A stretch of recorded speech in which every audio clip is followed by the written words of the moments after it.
So, what's up? This is a Popsi D at itatry natin kumain ng nganga.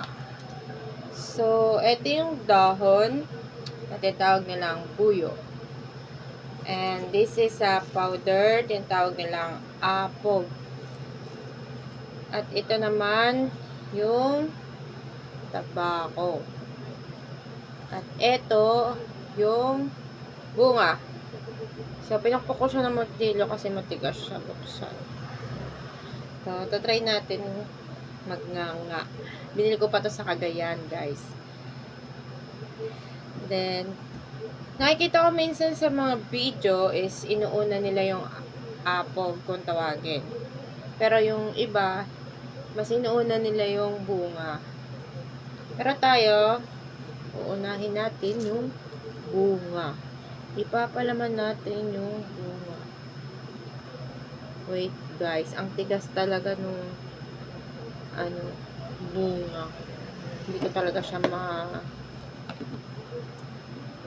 open.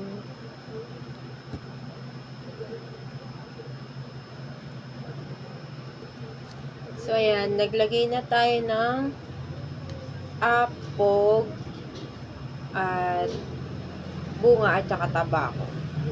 So, irarap na natin siya. Tapos, ayan. Tanggalin natin ito. So, ayan. Nabalot na natin siya.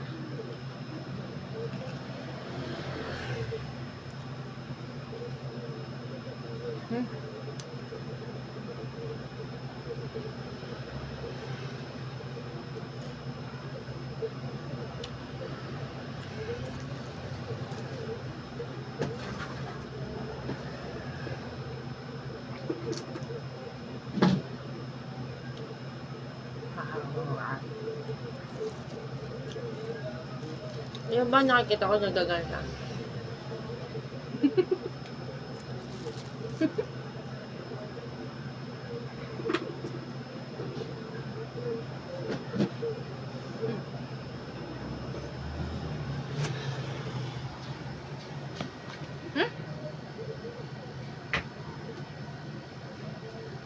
Kaya nga ha.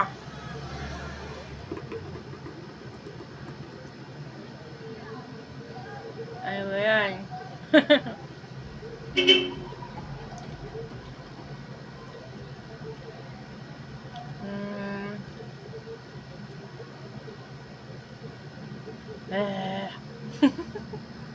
At dahil ngumain ako ng nganga.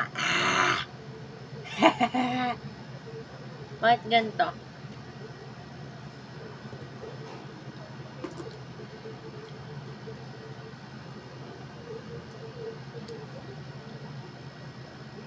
Eh. May lasa yung nganga. So, ayan. Nganga pa more. Hindi ko describe yung lasa niya. Pero lasa siyang dahon. So, etong bunga na to is matigas. Talaga. Yung apog, di ko alam. Wala siyang amoy. Yung tabako. Siguro dahil sa tabako, kaya nagkakaroon ng kulay yung bibig. Hindi ko sure. So, yun. Thank you for watching!